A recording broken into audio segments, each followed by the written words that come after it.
Bien, buenos días, hermanos, hermanas. Les saludo en el amor del Señor.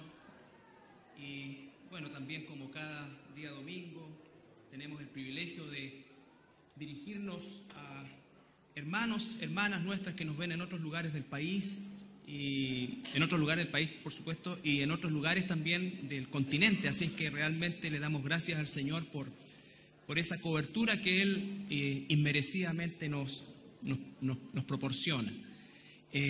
También, por supuesto, recordarles que en nuestra página www.Iglesia Cristiana La Serena se encuentra la transmisión online, además de los materiales que están gratuitamente a su disposición, si los quiere descargar, usar, modificar, en fin, que sean de utilidad para el progreso del reino. Esta mañana vamos a continuar con el estudio de la Carta de Santiago. Ya estamos en el último capítulo y ciertamente ha sido un viaje bastante, diríamos nosotros, provechoso, por supuesto que sí, pero también bastante confrontacional con una realidad nuestra como cristianos, a la cual, por supuesto, estamos permanentemente siendo expuestos de la Carta de Santiago. Ya estamos en el último capítulo. La Carta de Santiago tiene muchas similitudes, por ejemplo, con la primera carta del apóstol Juan, que revisaremos, Dios mediante, a partir del mes de abril en adelante, porque es una carta que inquiere de nosotros como cristianos una forma de vivir acorde con nuestra declaración de fe, con nuestra conversión como hijos de Dios. Y cada cosa que Santiago ha estado acá tratando, siempre la contrarresta, o mejor dicho, la confronta con una realidad práctica en nuestra vida.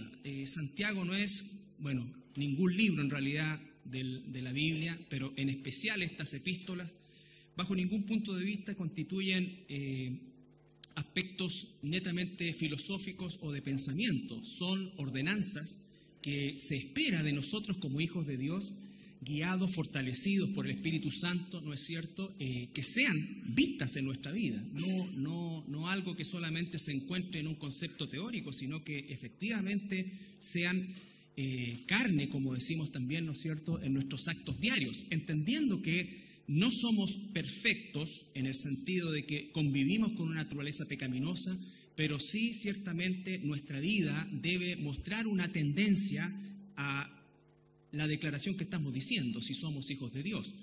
Recuerdan el apóstol Juan, ¿no es cierto?, el que dice, pero vive de otra manera.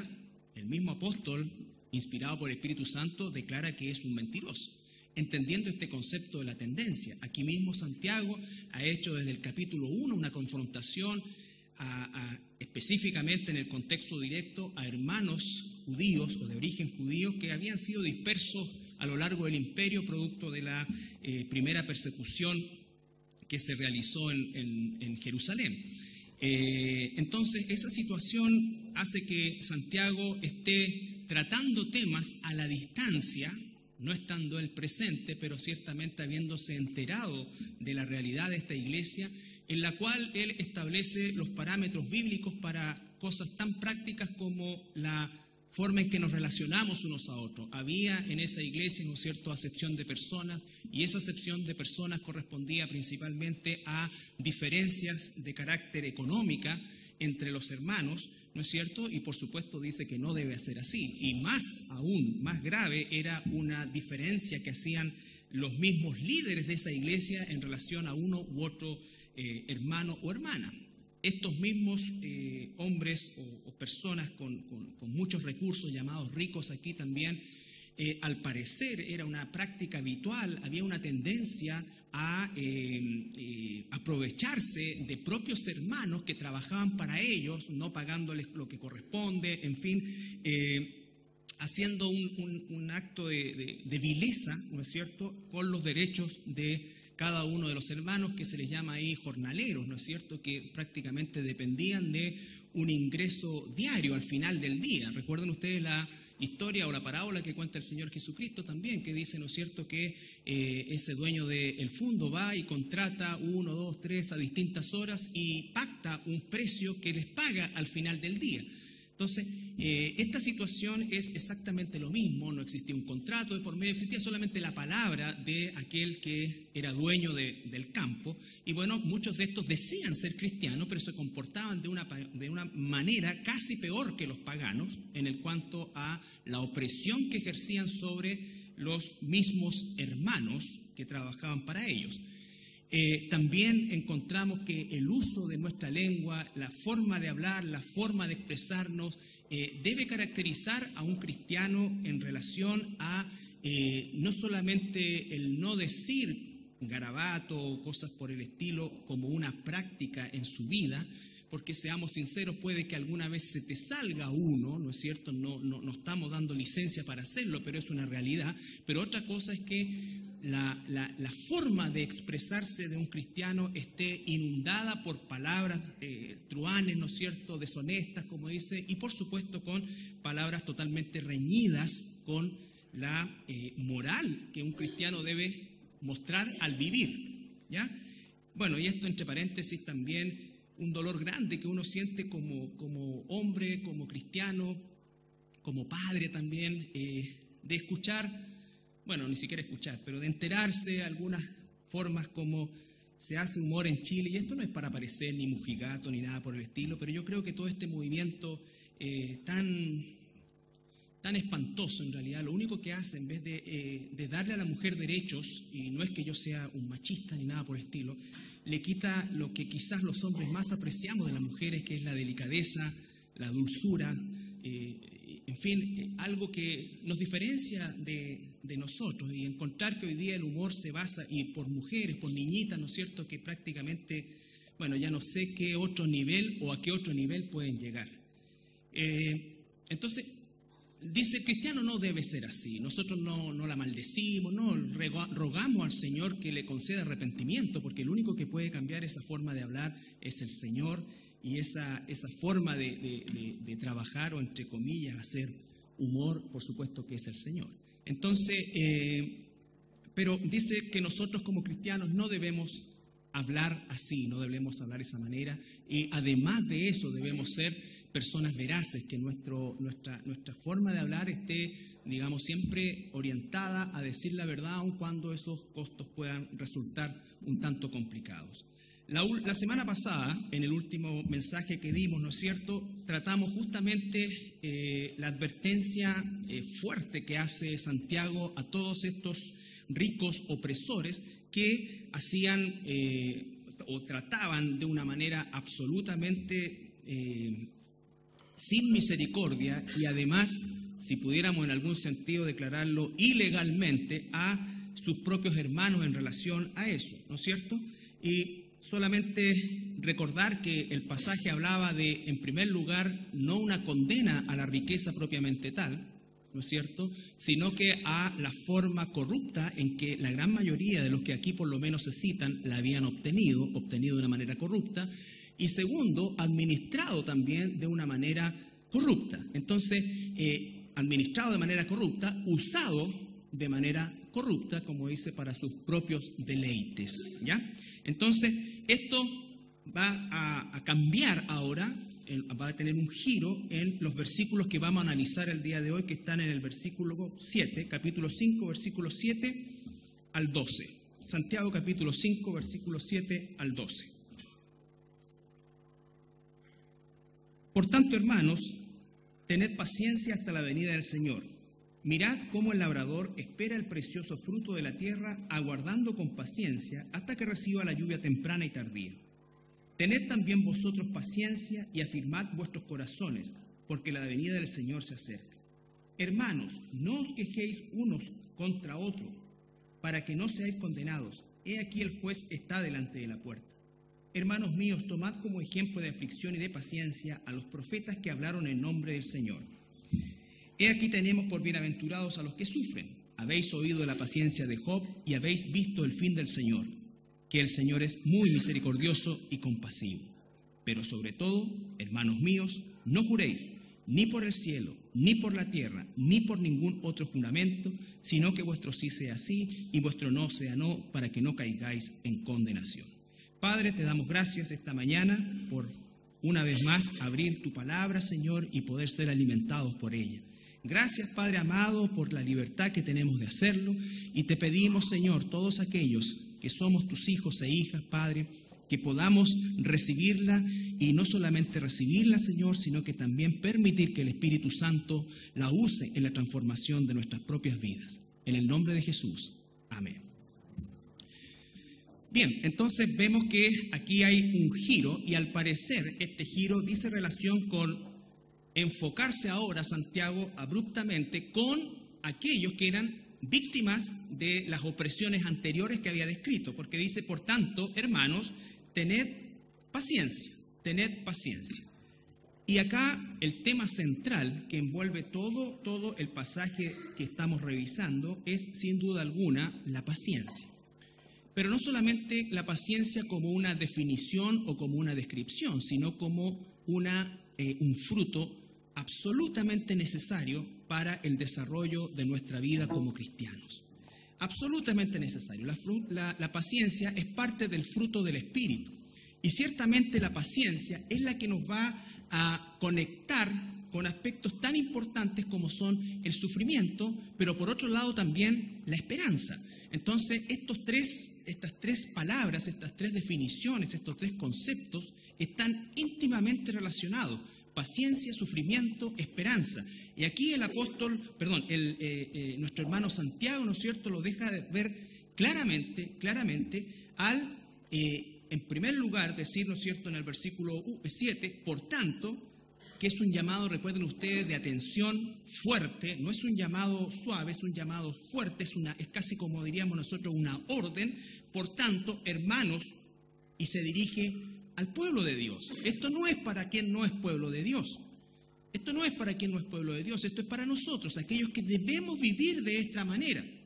Por eso es tan importante el análisis que hacemos de Santiago y la necesidad que cada uno de nosotros lo extienda a lo largo del día, de la semana, porque debe ahora esta enseñanza personalizarla, porque todos los que estamos aquí y todo ser humano en general, y la iglesia y los cristianos no somos la excepción, carecemos de la paciencia desde el punto de vista del fruto espiritual de la paciencia. No estoy hablando que a lo mejor no nos alteremos mucho, que ya sería una gran cosa, frente a una fila, a un taco, ¿no es cierto?, o a una situación que estamos esperando durante tiempo y no ha sucedido. O sea, sobre todo en los tiempos que vivimos hoy día, donde reina la inmediatez, donde lo quiero ahora, ¿no es cierto? Y al parecer cada vez eso va arrinconando más al ser humano, eliminando los procesos y, por supuesto, al buscar el exitismo o el resultadismo, ¿no es cierto?, nosotros saltamos los procesos y eso tarde o temprano se va a notar y va a traer consecuencias desde todo punto de vista. Entonces vivimos en una cultura muy distinta a la de esta época, donde obviamente los tiempos eran distintos, las presiones eran distintos, se necesitaba y se daba por hecho. Pensemos nosotros tiempo atrás, solamente cuando queríamos escribirle una carta a un familiar, un amigo, un hermano que estaba en otro país, ¿no es cierto?, debían esperarse semanas o a veces meses a que le llegara una carta o algo así. Hoy día por correo electrónico es tiempo real, ya, ahora, ¿no es cierto? Y todos los elementos que por un lado traen un beneficio, pero por otro lado nos conducen siempre a este tipo de vida en la cual también nosotros con esta misma actitud queremos vivir la vida espiritual. Quiero ser paciente ya, quiero ser esto, quiero ser maduro, quiero aprender. Y no entendemos que hay un proceso detrás de eso, del cual nosotros somos actores principales y por el cual el Señor Jesucristo nos está llevando. Y dice hasta aquí, ¿hasta cuándo? Hasta la venida del Señor. Ya sea que estemos vivos para eso o vengamos con Él en su segunda venida. Pero Él ha puesto el límite, esto es hasta la venida del Señor. Señor, ¿hasta cuándo? Hasta la venida del Señor. Hasta la venida del Señor. ¿Hasta cuándo tengo que soportar esto? Hasta la venida del Señor. Y eso para mí por lo menos fue un impacto grande, de entender que Él ya puso un límite. Cuando uno pregunta, Señor, ¿pero cuánto tiempo más? ¿Y sabes cuál es la respuesta genérica para todos nosotros? Hasta la venida del Señor. Lo que pasa es que nosotros no conectamos la venida del Señor con la fuente de nuestra esperanza. Con la fuente de nuestra esperanza. Entonces ahí se produce esa disociación. Y para algunos de ustedes o para mí mismo puede empezar hoy. Hoy día el Señor puede venir por mi alma, por tu alma. Y ese será el punto en el cual yo pasaré a otra dimensión y entonces ahora vendré con Él. Pero si eso se demora en el tiempo según la sabiduría y el designio de Dios, la respuesta es hasta la venida del Señor. Hasta la venida del Señor. Algunos están más cerca de la venida del Señor por una cosa de edad, ¿no es cierto?, en sus vidas. Otros quizás no. Pero en cualquier momento un hijo e hija de Dios, independiente de su edad, de su situación de salud económica, familiar, la que sea, eso va a terminar. Y el término que está ahí es un término definitivo, no es una pausa, es un final. Es un final de una época, de una temporada, de un planeta, de todo lo que se va a venir por delante. El punto, vuelvo a insistir, que nosotros como cristianos muy pocas veces pensamos de la venida del Señor como nuestra gran esperanza. Y eso desgraciadamente tiene una razón que históricamente ha sido así. Y no es para decir que estos hermanos de esta época eran mejores que nosotros, ni nosotros peores que ellos. El tema es que cuando la iglesia es perseguida y se nos quitan todos los juguetitos con los cuales nos entretenemos durante tanto tiempo, ahí como que recién nos damos cuenta de cuán frágil es todo y que la venida, y entonces ahí sí empezamos a pedir la venida del Señor. O sea, si te están persiguiendo y estás en peligro de muerte y las cosas, ¿no es cierto?, no son con la comodidad que tenemos el día de hoy, obviamente que nosotros no pensamos mucho en la venida del Señor porque nuestras esperanzas están puestas en otras cosas, Y vuelvo a insistir, como siempre, hermanos, esto no significa un llamado a la irresponsabilidad, nada, pero cuando veamos, por ejemplo, el versículo 9, cuando dice que no nos quejemos unos a otros, se está refiriendo a eso, porque ¿cuántas veces nosotros mismos nos quejamos de nuestra situación? Delante del Señor, delante de hermanos, ¿no es cierto?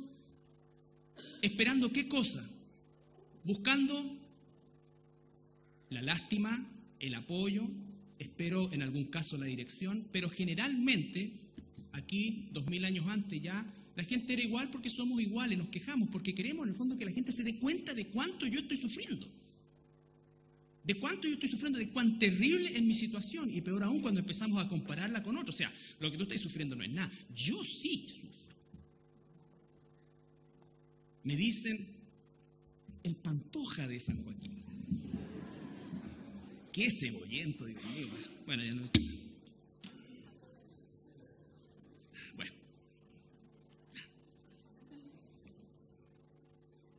Bueno, tengo derecho a expresarme, ahora están igual que todos los otros que me tiran piedra cada vez que dice algo.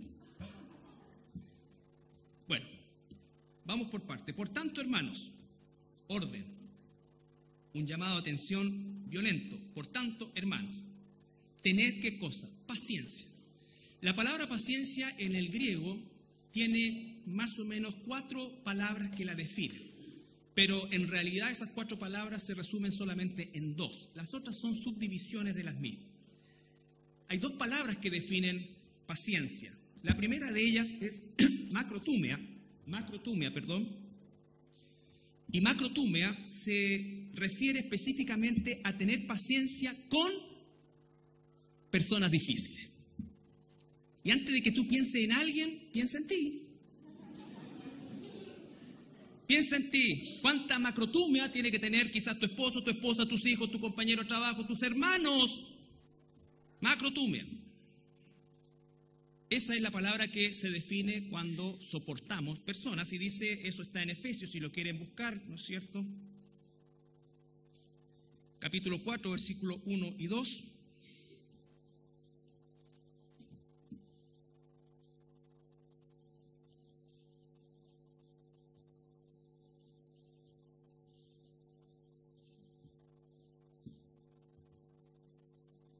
El apóstol Pablo dice, yo pues preso en el Señor os ruego que andéis como es digno de la vocación con que fuisteis llamados. Fíjense en cada palabra, cómo saltan las palabras de Dios. Vocación, fuimos llamados. Y acá viene, ¿no es cierto?, con toda humildad y mansedumbre, soportándoos con macrotumia los unos a los otros en amor, soportándose con paciencia. Macrotumia es el soportarnos como personas unos a otros, en amor. ¿Ya? La segunda palabra, y que es la que se usa acá en Santiago, es la palabra hupomone, que significa tener paciencia ante circunstancias, más que personas, circunstancias adversas. Una enfermedad, persecución en este caso, ¿no es cierto? En fin, va más a las circunstancias. Obviamente, y por eso que estas dos palabras son las que mejor lo definen, obviamente muchas veces las circunstancias están determinadas por personas. Entonces tenemos como el panorama completo ahí. El tema es que paciencia se está refiriendo acá a la palabra hupomone. ¿Por qué? Porque Santiago no está queriendo que, a pesar que él hizo una corrección fuerte a los ricos opresores, no está queriendo que aquellos que son víctimas de esta opresión, ¿no es cierto?, enfoquen su paciencia en las personas, sino que en la situación. En la situación. Y por eso es que les habla de hupomone y no de macrotumia. Bien, entonces, tener paciencia, ¿no es cierto?, hasta la venida del Señor.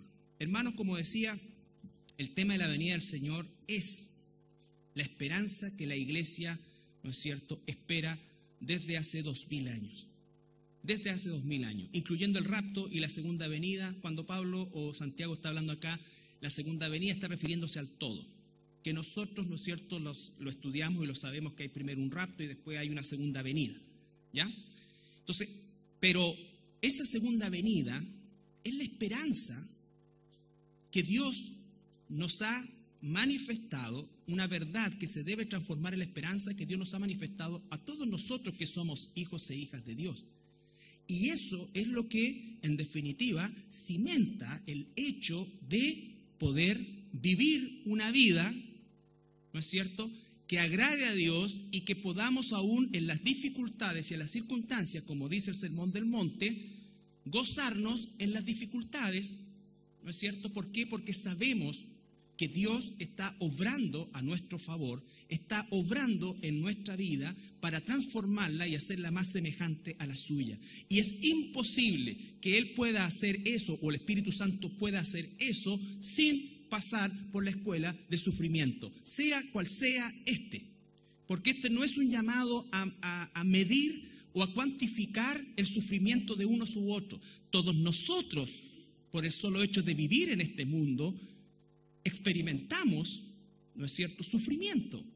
Sufrimiento. El mundo lo experimenta, el mundo lo vive, pero el mundo no tiene esperanza.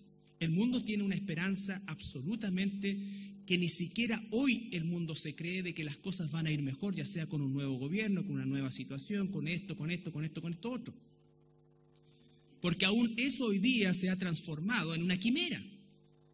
Pero el tema es cuando el pueblo de Dios está inserta en esa misma vorágine, teniendo la misma esperanza, viviendo y sufriendo o alegrándose por la misma esperanza que se alegra el mundo.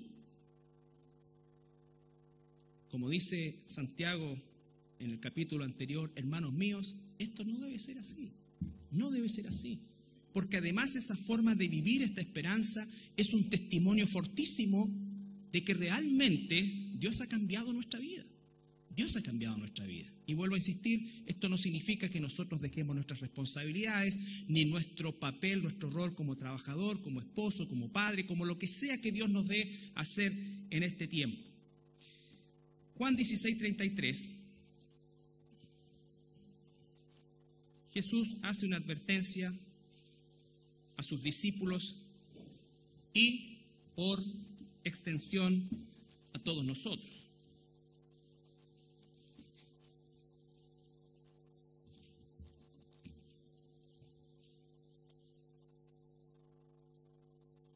Estas cosas os he hablado para que en mí tengáis paz. En mí tengáis paz. En el mundo tendréis aflicción de distinta índole, de distinto tipo. Pero, confiad, yo he vencido al mundo. Tenemos confianza en Dios. Tenemos confianza en la esperanza de Dios. Muchas veces nosotros no tenemos respuesta a las cosas que suceden y por qué suceden. Creo que muy pocas veces quizás podamos tener respuestas a situaciones en las cuales aparentemente nosotros nos encontramos a veces como sin una explicación respecto a algún sufrimiento o algo que está sucediendo. Sin embargo, el Señor no nos ha prometido responder todas nuestras inquietudes ante situaciones que podemos estar viviendo. Él nos ha dicho: confiad, yo he vencido al mundo. Es decir, este mundo, este sistema, este planeta tiene fecha de vencimiento. Y hoy estamos más cerca que cuando se escribió la palabra de Dios. Nos acercamos a ese tiempo. El día y la hora, dice, nadie lo sabe, refiriéndose al regreso del Señor Jesucristo. Pero va a suceder, porque Él lo dijo. Cuando Jesús habla con Marta, le dice: yo soy la resurrección y la vida. El que cree en mí, aunque muera, vivirá. Y el que vive y cree en mí no morirá eternamente. Y le hace la pregunta: ¿crees esto? Es la misma pregunta que debemos hacernos nosotros hoy día de parte del Señor. ¿Crees esto? ¿Crees que Él va a regresar? ¿De verdad crees que Él va a regresar? Y si Él va a regresar y de verdad lo creemos y nos afirmamos en esa esperanza, entonces nuestra perspectiva de la vida, del sufrimiento, incluso de las alegrías, va a cambiar. Va a cambiar. Y nos van a alegrar cosas que quizás antes no nos importaban tanto. Y nos van a doler cosas que antes quizás no nos dolían tanto. Hay un cambio. Un cristiano no puede permanecer años sin experimentar esa transformación. Porque si ocurre eso, vuelvo a insistir, sin decir este es, este no es, ni esas elecciones que de repente nos da por hacer a nosotros. No, es una señal muy clara de que quizás no ha ocurrido una conversión real, porque es inevitable, es lo que los reformadores llamaban la gracia irresistible. Yo no puedo resistir la obra de Dios. Yo no puedo resistir la obra de Dios. El que comenzó la buena obra, si yo se lo permito, dice, no, el que comenzó la buena obra la va a llevar a término. Me va a azotar, me va a golpear, me va a arrastrar, me va a limpiar. Él verá qué es lo que hace, pero yo soy suyo. Ahora, en mi posición tengo que obedecerle a Él. Tengo que obedecerle a Él, porque la obra de Dios no implica pasividad de parte de nosotros, implica obediencia. Hemos leído ya prácticamente varios meses una carta donde se nos insta cada vez a hacer lo que tenemos que hacer como hijos de Dios. Como hijos de Dios. Y aquí está diciendo: cultivar la paciencia, afirmarnos a la esperanza, echad, como dice, mano a la vida eterna, porque no va a ser para siempre esto, ni lo glamoroso que puedes estar viviendo, ni lo terrible que puedes estar viviendo, ni lo difícil que puedes estar viviendo. Así vive el mundo. Ya no nos llevamos como perro y gato. Ahí está la solución. Hasta unilateralmente hoy día. Chao. Yo prefiero llegar delante del Señor como perrito y gatito, habiendo trabajado todo este tiempo, ¿no es cierto? Que llegar donde el Señor y decir: Señor, mira, en realidad yo no lo aguanté más, así que ahí está la carta de divorcio, tú nos permitiste eso. O yo no, fíjate que ya no aguantaba tanto esto y le pedí, ¿no es cierto?, a la enfermera que me subiera la dosis de esta cuestión para quedarme dormido. Entonces, dice la palabra eso. No estoy diciendo que esas sean situaciones fáciles, ni me estoy bajo ningún punto de vista siendo insensible con la realidad que vivimos muchas veces. Pero para eso es la esperanza. La misma esperanza que Dios me ha dado a mí, te la ha dado a ti. Y la misma verdad que Dios va a cumplir en mí, la va a cumplir en ti. Es cosa de tiempo. Esto no es una apuesta. Esta es una verdad.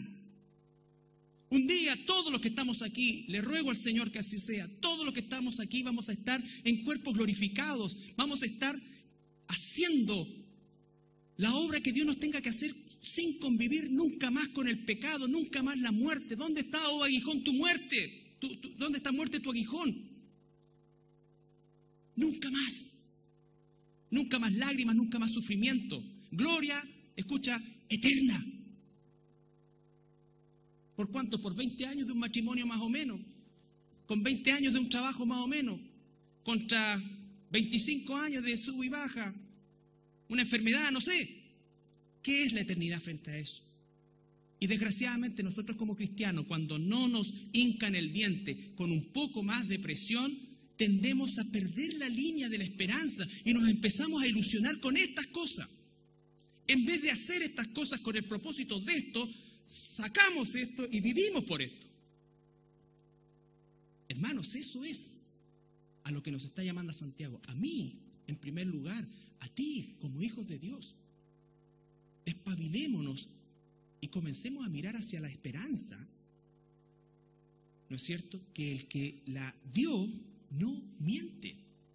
Si esto lo hubiese dicho una persona, aunque sea la persona más diríamos nosotros, moralmente quizás alta que pudiéramos encontrar, por supuesto que está sujeto a duda. Pero esto lo dijo Dios, esto lo dice Dios, esto lo dice Jesús. Y los millones de seres humanos, hijos e hijas de Dios, que a lo largo de los siglos han dado su vida por esta verdad, son el testimonio de ello. Son el testimonio de ello. El día miércoles estamos estudiando la historia de la iglesia. Y principalmente, aparte de que nosotros podamos tener una visión, por lo menos panorámica, de nuestro origen como cristianos, que por supuesto esto parte con Jesús en el libro de los Hechos, con la iglesia, pero también para abrir un poco el espectro y conocer la historia de millones de personas, de hermanos y hermanas nuestras que a lo largo de los siglos fueron torturados, martirizados, porque no ocurrió solamente en el circo romano, ocurrió y ocurre a lo largo de todos los siglos. Hoy día en África hay ciudades o aldeas cristianas no católicos, cristianos, porque en el mundo existe una confusión entre una cosa y otra, pero estos son cristianos verdaderamente, ¿no es cierto?, que son masacrados por movimientos musulmanes y nadie dice nada. Lo único que ocurrió hace un par de años atrás, me parece el 2014, cuando secuestraron a estas niñitas en Nigeria, que dicho sea de paso, prácticamente todas están, o mejor dicho, no volvieron nunca. ¿Y por qué hubo tanto revuelo?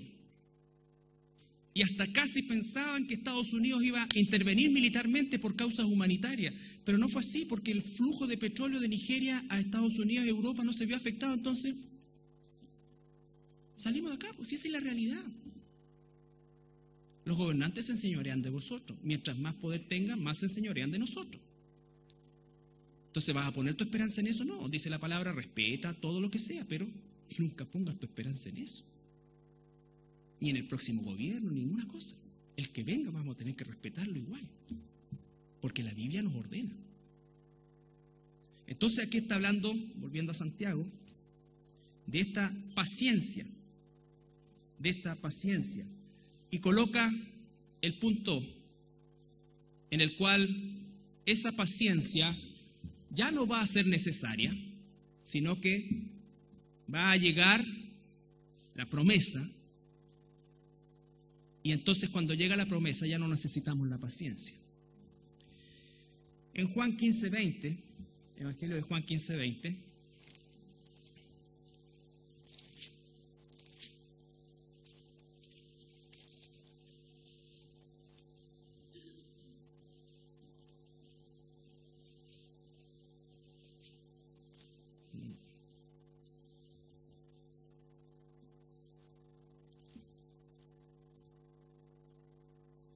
acordaos de la palabra que yo os he dicho, está hablando Jesús a sus discípulos. El siervo no es mayor que su Señor. Si a mí me han perseguido, también a vosotros os perseguirán. Si han guardado mi palabra, también guardarán la vuestra. Promesa, si a él lo persiguieron, a todos sus verdaderos seguidores también los perseguirán. En distintas proporciones, en distintas maneras. Segunda de Timoteo 1:8.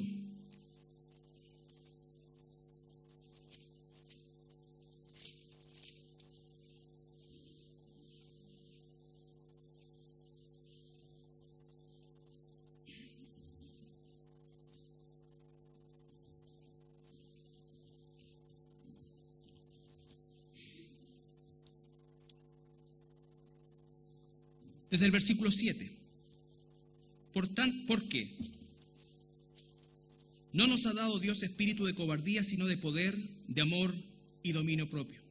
Por tanto, no te avergüences de dar testimonio de nuestro Señor, ni de mí, preso suyo, sino participa de las aflicciones por el Evangelio según el poder de Dios. Parece que Timoteo como que se estaba retrayendo un poquito y Pablo tiene que ponerle los electrodos espirituales, por supuesto, para que despierte, reaccione. Ahora, 1 Corintios 15, 13.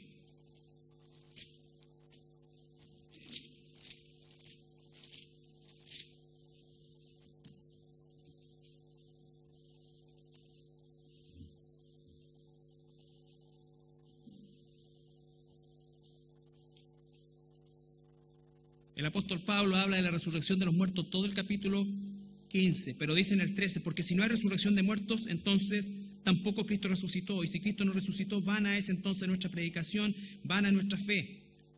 Versículo 16, porque si los muertos no resucitan, tampoco Cristo resucitó. Otra vez, entonces, versículo 18, también los que durmieron en Cristo padecieron. Si en esta vida solamente esperamos en Cristo, somos los más dignos de conmiseración de todos los hombres. Más, bendita expresión, más ahora Cristo ha resucitado de los muertos, primicias de los que durmieron es hecho. Primicia, el primero, ¿no es cierto? Y entonces nosotros vamos en esa dirección. 1 Tesalonicenses 2:19.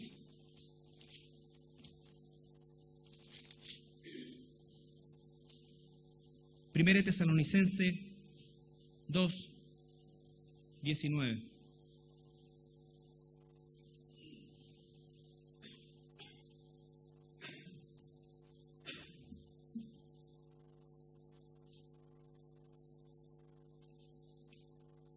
Porque ¿cuál es nuestra esperanza? Dice el apóstol Pablo, o gozo o corona de que me gloríe. No lo sois vosotros delante de nuestro Señor Jesucristo en su venida, el fruto en su venida. Ustedes son mi corona, dice Pablo. Esta iglesia tesalónica, ustedes son mi corona. Cuando el Señor venga. Ahí mismo en Tesalonicenses, capítulo 3, versículo 13. Desde el versículo 11. 3, 11 al 13.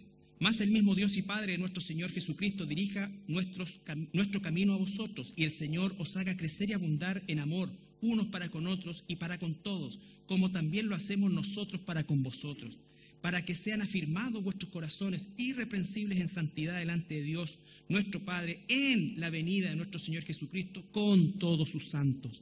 En la venida del Señor Jesucristo. Tengan esperanza, afirmen sus corazones, busquen la santidad.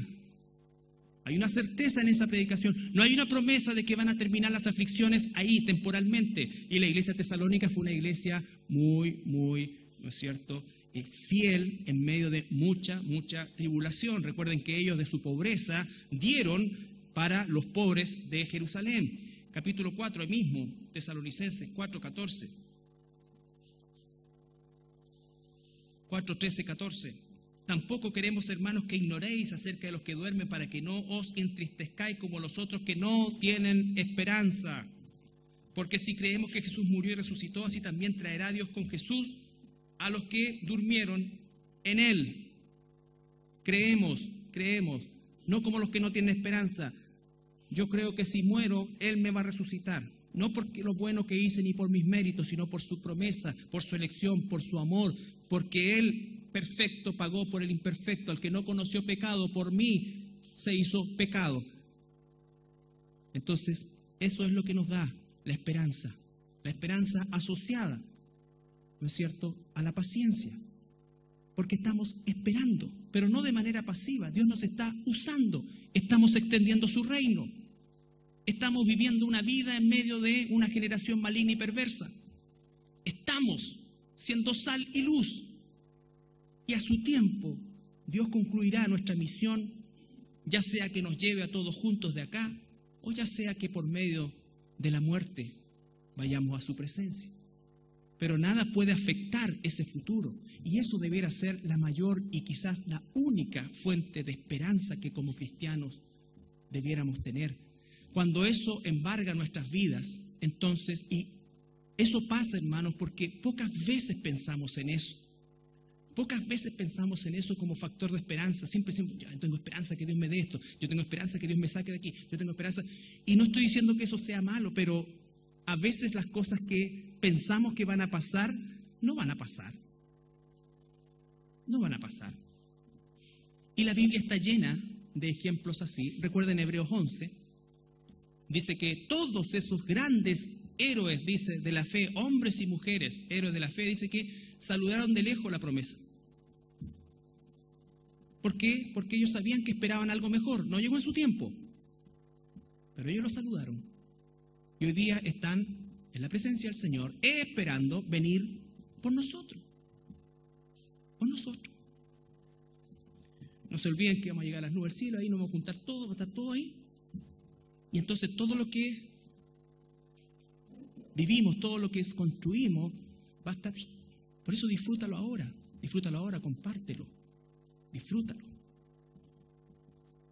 Pero no lo acumules, como decía el pasaje anterior. Ahí mismo en Tesalonicenses,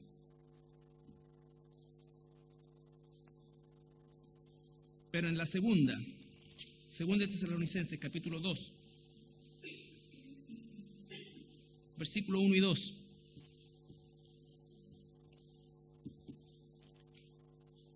Pero con respecto a la venida de nuestro Señor Jesucristo y a nuestra reunión con Él, no está hablando de una posibilidad, está hablando de un hecho concreto, la venida y nuestra reunión con Él. Os rogamos, hermanos, que no os dejéis mover fácilmente de vuestro modo de pensar, ni os conturbéis ni por espíritu, ni por palabra, ni por carta, como si fuera nuestra, en el sentido que el día del Señor está cerca. Nadie os engañe en ninguna manera, y empieza a relatar las características de esta segunda venida. ¿Por qué? Porque la palabra nos entrega señales inequívocas de ese regreso también, hablando de la segunda venida. Pero Pablo está hablando en términos concretos: la venida del Señor y nuestra reunión con Él. Todos los cristianos y cristianas de todos los siglos tendremos esa cita con el Señor. En el segunda de Pedro,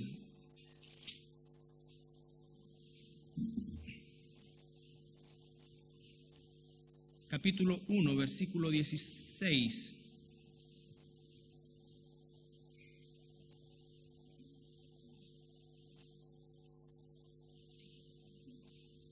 Pablo defendiendo esta doctrina del regreso del Señor Jesucristo. Porque no os hemos dado a conocer el poder y la venida de nuestro Señor Jesucristo siguiendo fábulas artificiosas, sino como habiendo visto con nuestros propios ojos su majestad. No le hemos contado, no les hemos dado a conocer esta doctrina maravillosa que es la piedra angular de la esperanza cristiana, con fábulas artificiosas, no, sino con hechos históricos, se está diciendo, porque después empieza a relatar todo o una parte importantísima de la vida de nuestro Señor Jesucristo. No estamos contando una fábula, estamos hablando de un personaje histórico, como decimos nosotros en el estudio evangelístico, que es Dios, que no apareció así de la nada, que tiene un linaje, que tuvo una vida, que hizo promesas y que las cumplió todas. Todas. Y que por eso, como me preguntaba un jovencito el día miércoles, la cruz está vacía porque Jesús no está ahí, Jesús está en el cielo, sentado a la diestra del Padre. Y desde allí en un momento se va a levantar y va a venir por nosotros. Y eso es una realidad. No es que se va a quedar dormido, ni que la tele estaba más entretenida, no. Es una realidad. El tiempo del Señor se va a cumplir. Tal cual fue en su primera venida, tal cual será su segunda venida. Entonces, hermanos, para ir terminando, coloca dos ejemplos, Santiago, volvemos a Santiago, de la paciencia en aspectos prácticos. Santiago capítulo 5, versículo 7.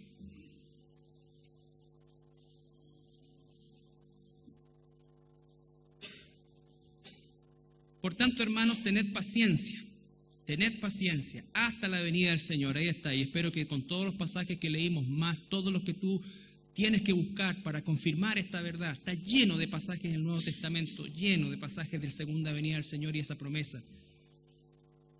Mirad cómo el labrador espera el precioso fruto de la tierra, aguardando con paciencia hasta que reciba la lluvia temprana y tardía. Primer ejemplo que coloca de esto, de una manera para entender un poco mejor en un aspecto muy cotidiano para los hermanos de este primer siglo, la agricultura, ¿no es cierto? Dice, el labrador, el sembrador, el campesino siembra y no siembra y al otro día se levanta y quiere ver al tiro que salga algo. No, eso no va a suceder, tiene que tener paciencia. Además, hay condiciones que Dios maneja, ¿no es cierto? Como en este caso eran las lluvias tempranas que ocurrían por ahí por mayo, junio, abril, mayo, junio, y las tardías que eran más o menos octubre, diciembre.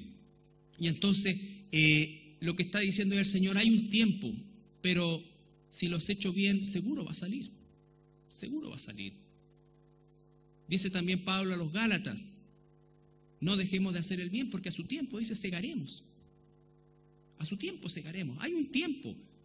Dios ha puesto un tiempo y Dios no miente, eso va a suceder. Esto no es una quimera por la que muere gente como las revoluciones. No, esto es una verdad dicha por Dios y que a su tiempo va a suceder.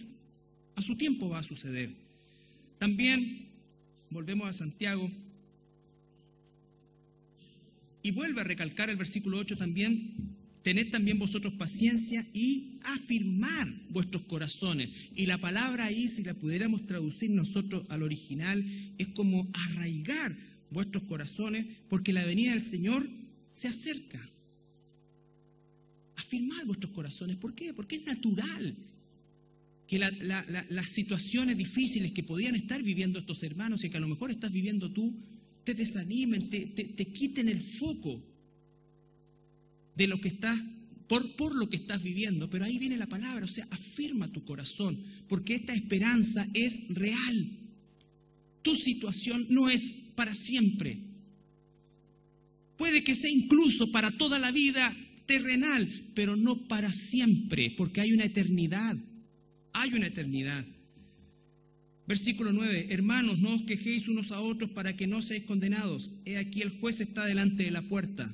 Hermanos, dice, no se quejen unos contra otros. Y ahí está hablando específicamente de lo que dije anteriormente, la situación de querer o tomar la justicia en nuestras manos, ¿no es cierto? O querer buscar soluciones alternativas para salir luego de esto. Y con esto no estoy diciendo que si tengo una situación legal difícil y necesito una asesoría legal, la voy a buscar. Si tengo una enfermedad, ¿no es cierto?, y tengo la posibilidad de atenderme, lo tengo que hacer. Son cosas distintas. Estoy diciendo recurrir a otras cosas o a instancias que se agotan y entonces aparecen estas situaciones que son medias jabonosas, pero que prometen una mejoría, una solución o lo que sea. Entonces dice, no, el Señor, afirmar nuestros corazones, no quejarnos unos a otros, no criticarnos unos a otros, sino que apoyarnos, fortalecernos, exhortarnos, animarnos, no a querer buscar tampoco la lástima del otro o que todos se den cuenta de cuán terrible es mi vida. No es para ser falsos, no es para decir estoy bien cuando estoy mal. Nosotros sabemos que muchas veces lo que queremos es que la gente nos aliente, pero de otra manera. Y entonces a veces también nosotros podemos usar esto de quejarnos unos a otros para criticar incluso a aquellos que en un momento determinado pueden ser el foco de nuestra opresión. Y por eso es importante lo que veíamos al principio, que Santiago no vuelca su esperanza a el juicio de las personas, que aunque lo dijo en los versículos anteriores, a los que están sufriendo les dice, no, ustedes pongan la esperanza ¿en qué cosa? En que estos ricos se van a pudrir con su riqueza. No, les dice, en la venida del Señor, en la venida del Señor. Versículo 10, hermanos míos, tomad como ejemplo la aflicción y la paciencia de los profetas que hablaron en el nombre del Señor. Otro ejemplo. Cualquiera que ha leído el Antiguo Testamento va a darse cuenta de que efectivamente la vida de los profetas era una vida muy difícil, muy difícil. Y además, para los que no lo sabían, los profetas hablaron solamente un 15% de todo lo que hablaron, y esto por eruditos bíblicos comprobado, ¿no es cierto? Un 15% acerca de cosas venideras.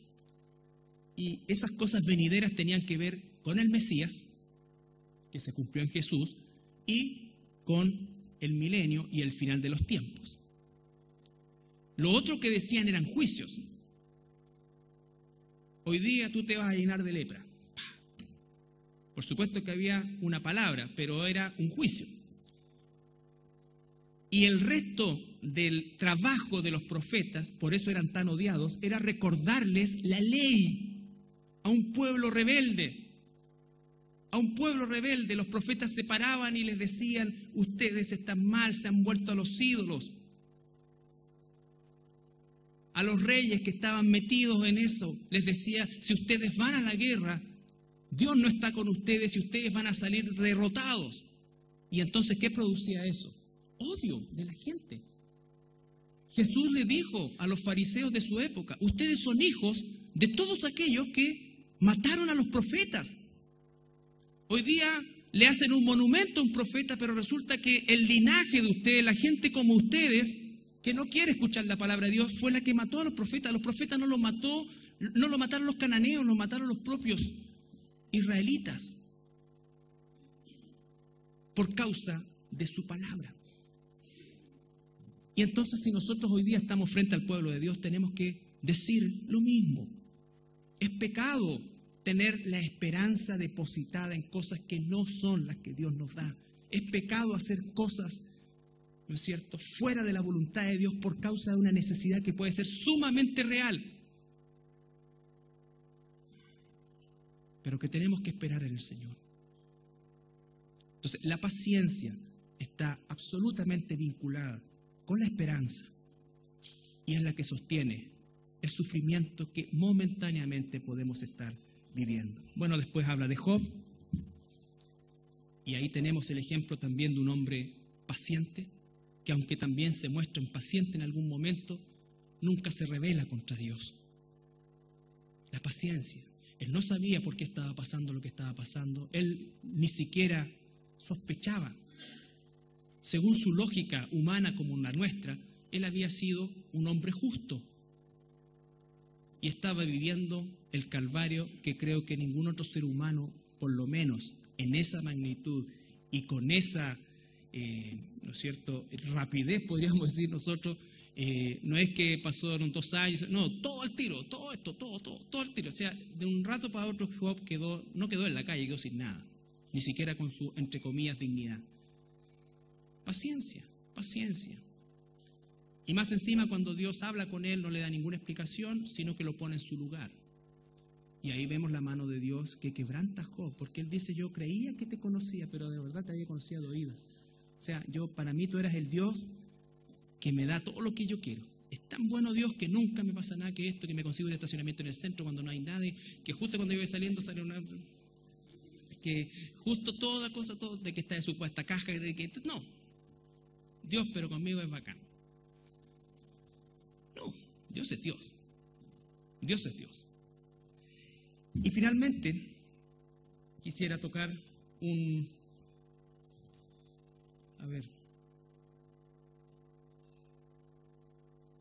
Segunda de Corintios 4.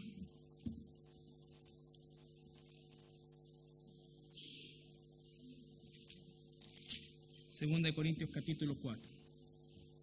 Es un pasaje extenso pero bellísimo. Bellísimo. Dicho a una iglesia difícil. Difícil. Segunda de Corintios 4, 7. Pero tenemos este tesoro en vasos de barro, para que la excelencia del poder sea de Dios. Por favor, esto, vuelve a leerlo.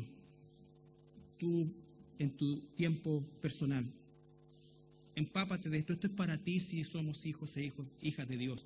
Pero tenemos este tesoro en vasos de barro. El barro somos nosotros, para que la excelencia del poder sea de Dios y no de nosotros. Que estamos atribulados en todos, mas no angustiados, en apuros, mas no desesperados, perseguidos, mas no desamparados, derribados, pero no destruidos, llevando en el cuerpo siempre por todas partes la muerte de Jesús, para que también la vida de Jesús se manifieste en nuestros cuerpos.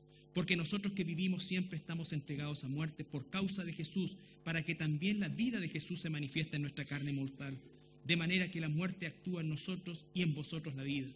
Pero teniendo el mismo espíritu de fe, conforme a lo que está escrito, creí, por lo cual hablé, nosotros también creemos, por lo cual también hablamos, sabiendo que el que resucitó al Señor Jesús, a nosotros también nos resucitará con Jesús y nos presentará juntamente con vosotros.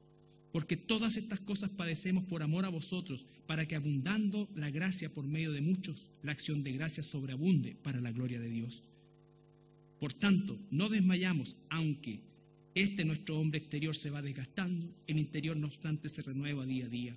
Porque esta leve tribulación momentánea produce en nosotros un cada vez más excelente y eterno peso de gloria, no mirando nosotros las cosas que se ven, sino las que no se ven.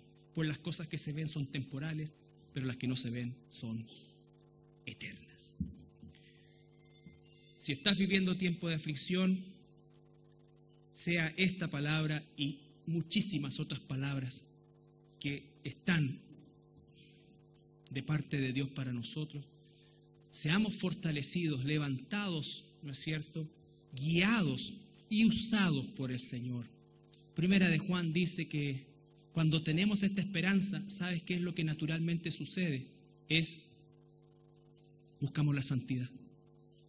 Buscamos la santidad. Ya vamos a leerla. Primera de Juan. Sí, qué tanta cuestión. Primera de Juan. Sí. Limitándome con él. Voy a botar ese reloj, ya me llenó.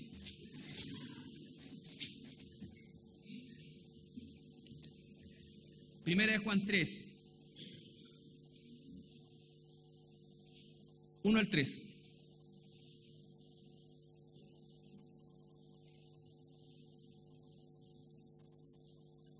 Primera de Juan 3, 1 al 3. Mirad cuál amor nos ha dado el Padre, para que seamos llamados hijos de Dios. Hijos de Dios. Por esto el mundo no nos conoce, porque no le conoció a Él. Eso es maravilloso. Amados, ahora somos hijos de Dios y aún no se ha manifestado lo que hemos de ser. Todavía no sabemos cómo hacer el cuerpo glorificado. Pero sabemos que cuando Él se manifieste, seremos semejantes a Él, porque le veremos tal como Él es.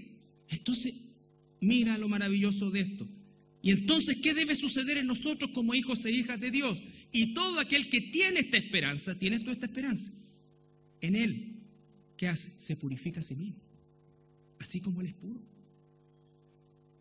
Entonces, vale la pena cuidarse, vale la pena vivir una vida que aunque el mundo diga otra cosa, tú vivas de una manera totalmente distinta. Claro que vale la pena. Vale la pena para los jóvenes. Claro que vale la pena para los adultos, para cualquier persona, cualquier hijo e hija de Dios, porque todo este mundo está bajo el poder del maligno y todo lo que va a venir envuelto en ese poder y en esa forma de pensar. Y nosotros debemos ser lo suficientemente inteligentes espiritualmente para discernir y saber qué es lo que Satanás está tratando de encubiertamente hacer para que vivamos una vida que no valga la pena a los ojos de Dios. Claro que vale la pena vivir para Dios. Claro que vale la pena vivir bajo el estándar de Dios. Claro que vale la pena sufrir por vivir ese estándar. Porque hay una promesa. Él regresará. Él transformará este cuerpo de pecado en un cuerpo glorificado. Él me dará la vida eterna. Él secará todas las lágrimas de mis ojos. Él hará que la muerte ya no tenga nunca más nada que ver conmigo. Él hará que el pecado nunca más tenga nada que ver conmigo. Y por primera vez en la existencia de nosotros viviremos sin pecado. No sabemos qué es eso. No sabemos qué es eso. Es tan maravilloso que el mismo apóstol Pablo dice, no sabemos cómo va a ser, pero seremos como Él, porque le vamos a ver a Él. Entonces, esta es la esperanza que nos habla Santiago, y para eso debemos tener paciencia. Algunos llevamos décadas como hijos de Dios, por altos y bajos. Otros a lo mejor llevan poquito tiempo, pero tú, yo o cualquier hermano que aún tenga muchos más años, debe tener paciencia porque la carrera no ha terminado y debemos correr, como dice el apóstol Pablo, con paciencia esta maratón que nos queda por delante. Pero esta es la única carrera donde todos salimos primero.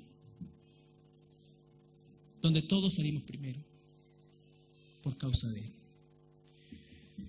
Nos ponemos de pie, por favor.